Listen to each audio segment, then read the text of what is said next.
বাংলাদেশে 12ই ফেব্রুয়ারির পরে মবক্রেসি কবর রচিত হয়ে গিয়েছে।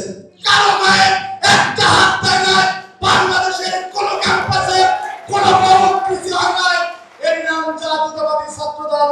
এটাই পরিবর্তনের রাজনীতি, এটাই ইতিবাচক রাজনীতি এবং জাতীয়তাবাদের রাজনীতি। আমরা এই রাজনীতি বাংলাদেশে শুরু করেছি।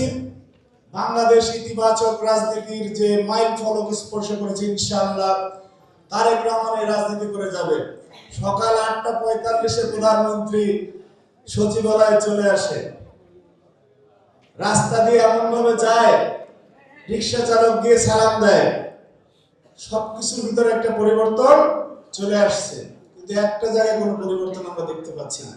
আমরা দেখতাম যে সাদ্দাম, ইনান এরা মুক্তিযুদ্ধ মঞ্চের নামে ছাত্রলীগের বি টিম, এই টিম, সেই টিম তৈরি করে আমাদের গণতন্ত্রকামী যারা তাদের উপরে হামলা করতে করে না, করার পরে ব্যাখ্যা দিত যে এই বিষয়ে আসলে আমরা কিছু জানি না, এইটা তো সংক্ষুব্ধ ছাত্র জনতা মুক্তিযুদ্ধ মঞ্চের ব্যানারে করছে। আজকে আমরা মবক্রেসি দেখি বিভিন্ন মঞ্চ, বিভিন্ন তক্তা, বিভিন্ন ফোরাম, এগুলির নামে।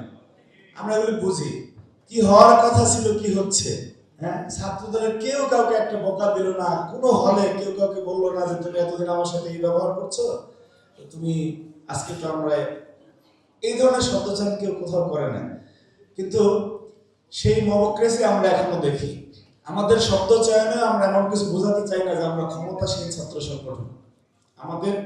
আমরা যে দলটা করি সেই দলের মূল দল দেশের দায়িত্ব পরিচালনায় আসছে। তারা মানুষের ম্যান্ডেট নিয়ে আসছে, মানুষের ম্যান্ডেট পূরণ করার চেষ্টা করবে। ক্যাম্পাসগুলিতে আপনারা যারা এতদিন ইচ্ছাকৃতভাবে মবক্রেসি তৈরি করেছেন, একটা জিনিস চিন্তা করে দেখেন, যদি আওয়ামী লীগ ক্ষমতা আসার পরে হাসিনারে নিয়ে এই ধরনের নোংরা স্লোগান দিত, ছাত্রলীগ কি করতো? আমাদের আবেগের জায়গায় তারেক রহমানকে নিয়ে এত বাজে কথা বলা হয়, আমরা কিছু বলি না। ভবিষ্যৎ হোক নিরাপদ, বিনিয়োগ হোক বিশ্বস্ত, আর আমার পছন্দ সল্ট বে। ওয়েলকাম টু সল্ট বে। আমরা মনে করি যে এরা ঘেউ ঘেউ করতে করতে এক সময় মানুষের কাছে নিকৃষ্ট পাত্র হয়ে যাবে, এরা বাসায় চলে যাবে। কিন্তু যদি বেশি ঘেউ ঘেউ করে পাগলা হয়ে যায়, সামাজিক প্রাণী হিসেবে আমাদের দায়িত্ব যে চিকিৎসা দেয়।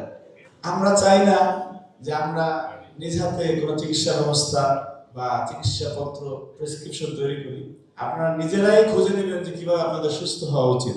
বাংলাদেশে 12ই ফেব্রুয়ারির পরে মবক্রেসি কবর রচিত হয়ে গিয়েছে। সুতরাং কোনো ধরনের ইন্টেনশনাল মবক্রেসি তৈরি করে কোনো ক্যাম্পাসে কোনো পরিস্থিতি তৈরি করতে চাইলে শিক্ষার্থীরা নিশ্চয়ই তার প্রতিরোধ করবে ইনশাআল্লাহ।